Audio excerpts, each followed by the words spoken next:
Welcome to USTC360. I'm Ginger Chang. Today we return to Haiti to follow up on the progress of Tzu Chi's Moringa tree planting project. Planting trees are not only vital to Haiti's recovery efforts, but it is also one of the most effective ways to help Haiti mitigate the damage of future disasters. The Moringa plant is also one of the top foods to eliminate world hunger. Ms. AmyJo Mattheis, the CEO of Solar Cookers International, is with us again to tell us about a similar tree growing initiative SCI is working on, but in Kenya. Welcome, AmyJo. Thank you. So can you tell me a little bit more about the tree growing initiative that SCI is working on? Yeah, I'm happy to. So we became connected with two organizations that are also working together, the 4-H Million Tree Project and Trees for the Future. These organizations said to us, we don't want to plant these seedlings and teach farmers how to grow them up just to see them cut down to be used for firewood. Right. So that's why we are introducing into their, what they call green villages, we're introducing solar cooking and solar plus solutions. Okay. Why is the Moringa has been also chosen as part of the project to be one of the main plants to be planted? Right. Well, my understanding is that it is a tree that from every angle, from how its roots give nutrients to the soil, to its bark, to the fruit that it produces, to the leaves, all of it can be used in a way that promotes health for the soil and for people. Well, our volunteers in Haiti, ever since we've discovered the benefits, the miracle tree of the Moringa plant, we've been investigating and utilizing it. So let's go take a look in this first segment.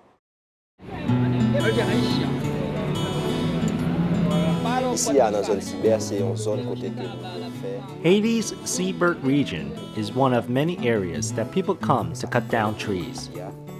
They cut down the trees since they want to use the wood to make charcoal, which is very important to the Haitians since it can then either be sold or used to cook food.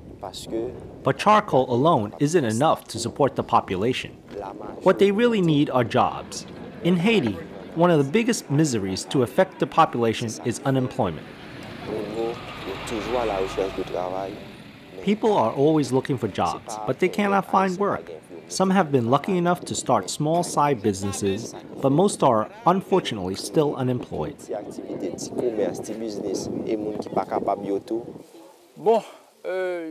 In Haiti, there are lots of people without jobs.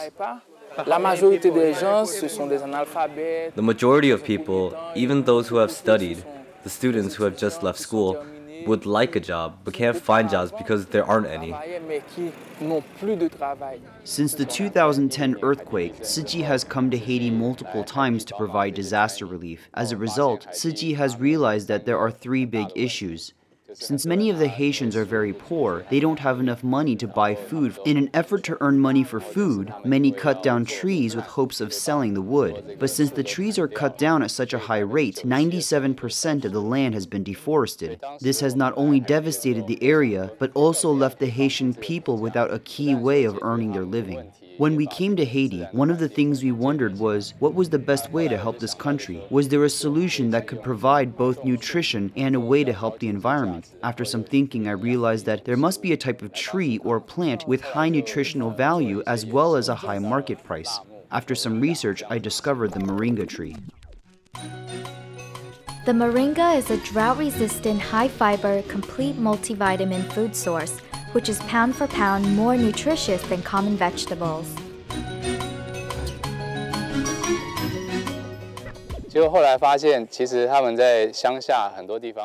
After more investigation, I discovered that the tree was already growing in the Haitian soil.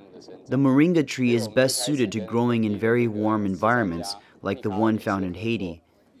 We then started to work with local philanthropist Madame Michel, and we started a Moringa nursery 2 hours north of Port-au-Prince, on a piece of their land located at Pierre Payen. In just 6 months, their nursery had given rise to 30,000 seedlings. But not only can we give away free seedlings, we can give educational seminars, telling them the fact that they have one of the world's most nutritious trees here, and how to use it, and how they might make Moringa products to improve their lives. The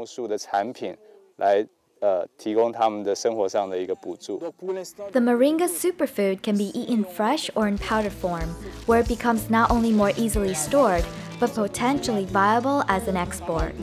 Moringa supplements easily sell for $25 a pound in the US. Mature leaves are used for powder. This young leaf we don't use, though it's still edible. Here are the shelves we constructed on, which we dry the moringa leaves. But before we put the leaves here, we wash them thoroughly using these large bowls. We strip the leaves from the branches and wash them with water and make sure the leaves are in good condition.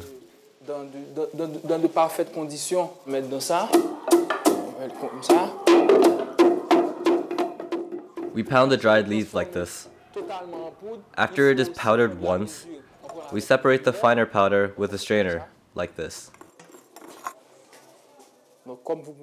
Then we pound it again for a very fine, mature powder, very fragrant. Okay.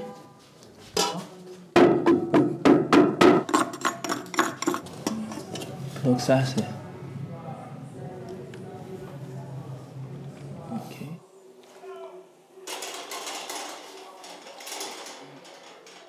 C'est bon.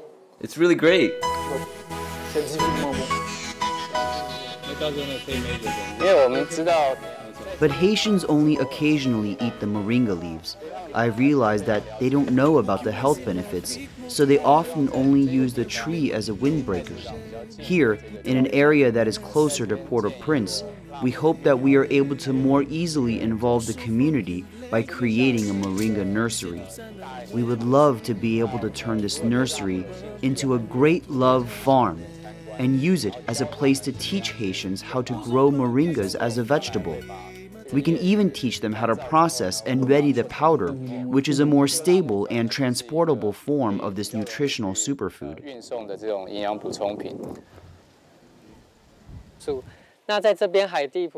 Over here, Haitian volunteers are measuring rows. 4 rows of moringa dedicated to the nursery itself. We'll grow it to a specific height and harvest it like crops.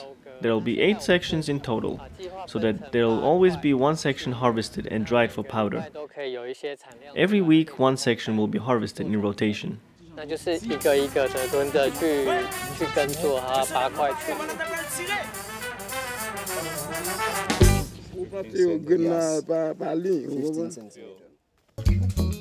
When helping those in need, it isn't only a matter of providing assistance.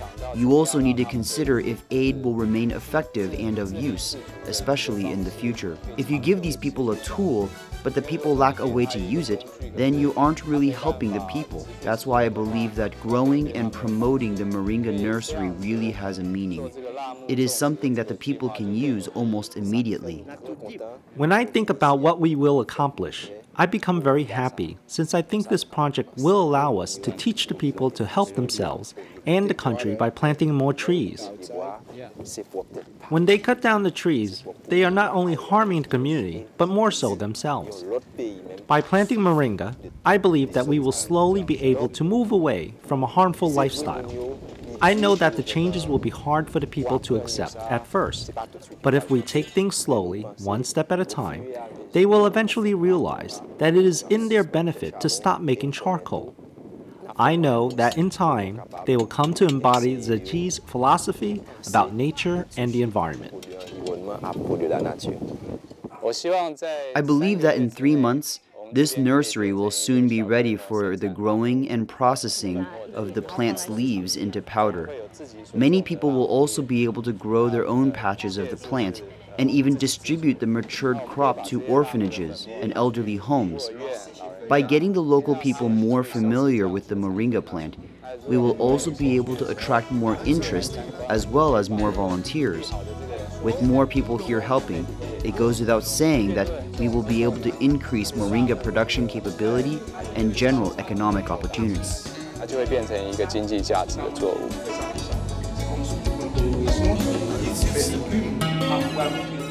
According to the UNEP, 3/4 of the world's poor live in rural communities and relies heavily on nature for their livelihoods. Thus, if we're to keep the Earth's biodiversity from declining, one key solution is to improve the livelihoods of the poor. I understand that there are green villages that you guys are working with. Can you tell us more about them? Sure. These green villages are actually villages that have been formed, discovered really, by the Trees for the Future organization. One of the primary programs in these villages is the establishment of nurseries. What they do is they plant these trees and shrubs that are critical to the sustainability of their environment. In the next segment, actually, let's go visit one of the Moringa nurseries, and it seems like the project is catching more attention from the local community.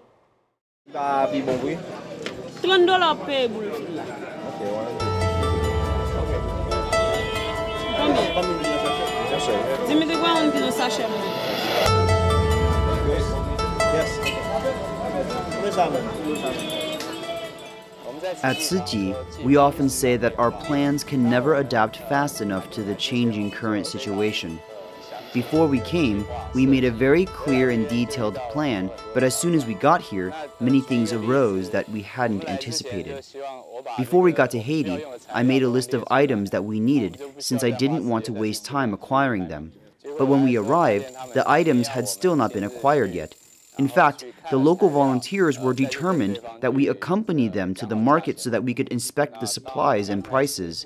We spend a lot of time trying to effectively communicate with the local Haitian volunteers.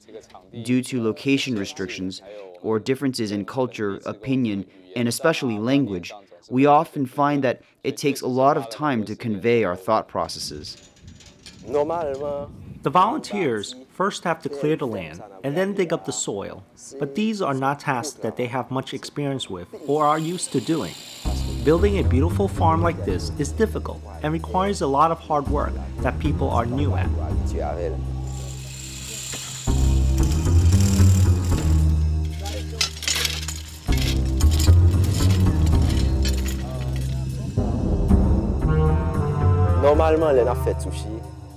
Working with Tzu Chi is also a difficult task due to the language barrier.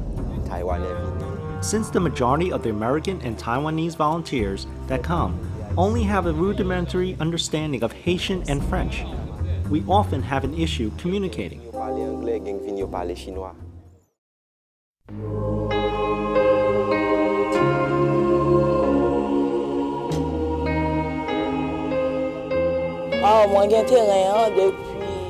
I have actually owned this land for 15 years, and when I heard about Patrick's proposal, I decided that it would be a great idea to let Tzu Chi build a nursery on it. As a Tzu Chi volunteer, I know that there is a Moringa farm in Pierre Payan, but in order to really help my Haitian brothers and sisters, I realized that there must be a location that is closer to the city's volunteers. We worked so hard in order to prepare the land to make it flat for the Moringa nursery construction. We younger ones work as a team and all help each other move the wheelbarrow. At times, I even learn new things. It is very fulfilling to work with them.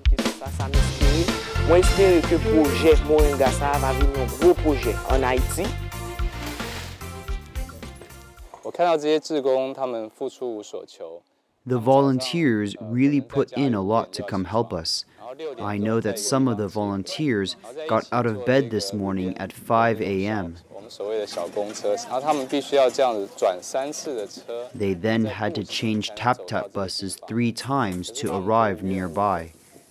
But they were determined and had diligently worked to remove the rocks and weeds and completely clearing the land.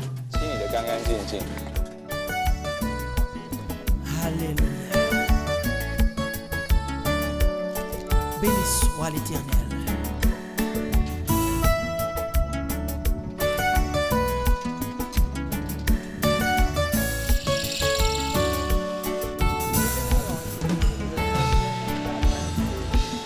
Moi songe l'aime te rencontrer, moi t'a payé dans la boue.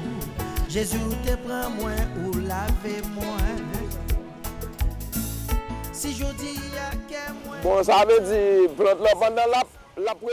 If you don't know what's going on, it doesn't look important. But after the project is done, we will explain to the community and the people will see what we are doing. They will know more about the plant and will come join and help.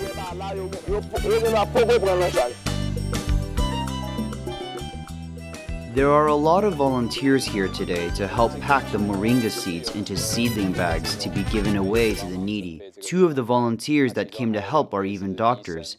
In Haiti, someone who is a doctor has already achieved a large amount of success in life, and to see someone from such a high social class come out to help people of need is something that is especially moving. There is a very large disparity of wealth in Haiti, but I believe that Tzu Chi's concepts of love and respect can slowly bring everyone together into one big family. I wish you a Merry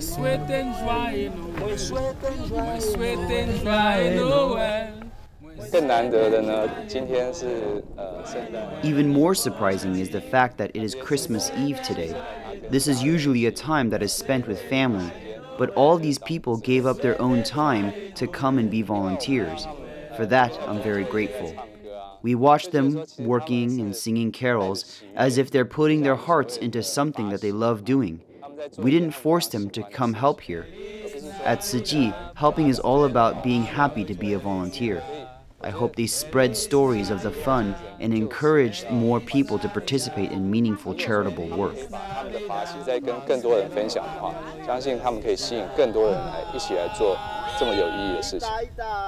I wish you a Merry Christmas. 很开心，因为觉得好像有种下种子。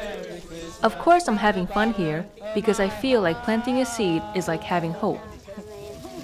真的，一天一天长。 I hope that we can eventually see in Haiti reports of the plants growing every day, watching the seeds sprout. 下去的这一些种子是不是有长？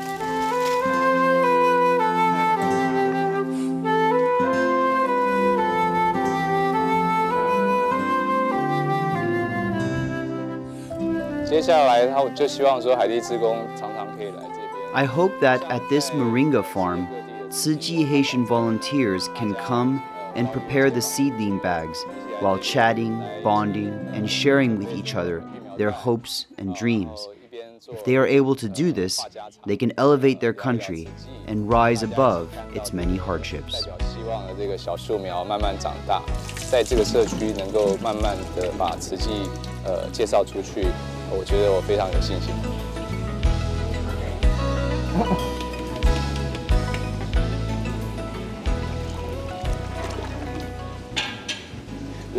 I hope that Moringa project becomes very important to Haiti and our lives.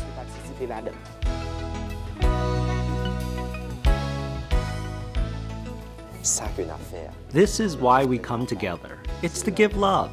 It's to help. We come to help others, help Mother Nature, and also follow the Master's wishes.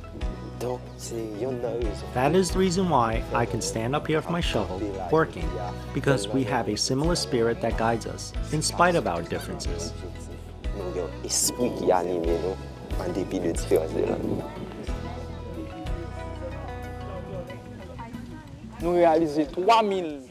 We've planted 3,000 plants in the seedling bags and 3,000 via intensive cultivation. I take this responsibility, myself, to help this project succeed. Because this helps everybody, the world around you. I'm proud to help out because of Tzu Chi's great spirit of love.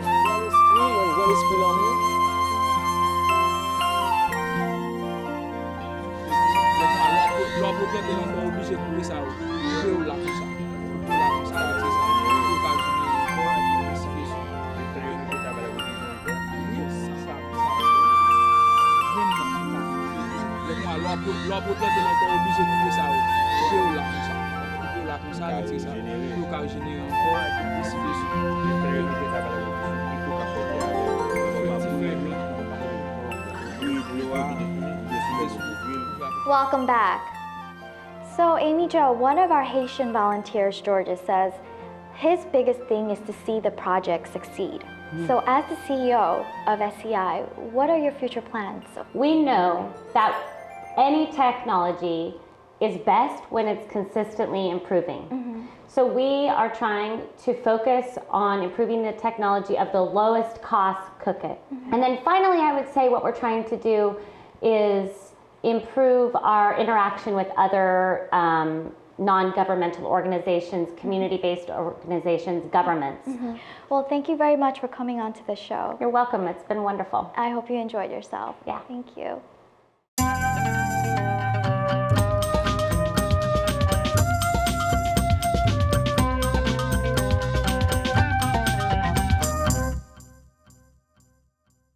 In this segment of Footprints, we meet Peggy Jo, who has been to Haiti 6 times. But besides being an adventurous volunteer, Peggy is also a very filial, responsible daughter-in-law, that she even quit her job to take care of her father-in-law. Don't raise your hand too high. My father-in-law had a stroke in 2003. Since then, he started physical therapy, and I have been looking out for him. I took care of him for the longest time, since September of last year. A few months before my help, he kept changing caregivers because they were not very good. I found out that he wasn't happy and often complained. I felt very sad when I listened to him, so I decided to take care of him myself.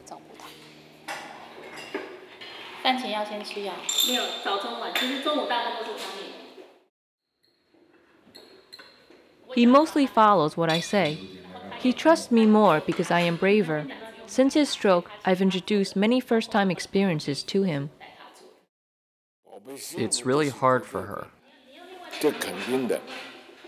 I really admire her, and I'm very grateful to her.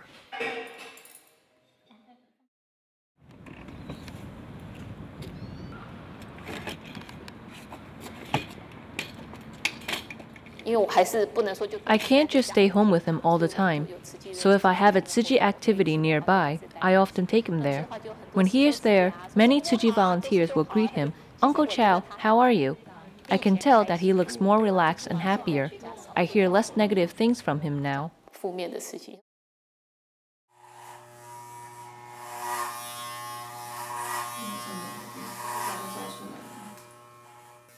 Done yet? Yeah.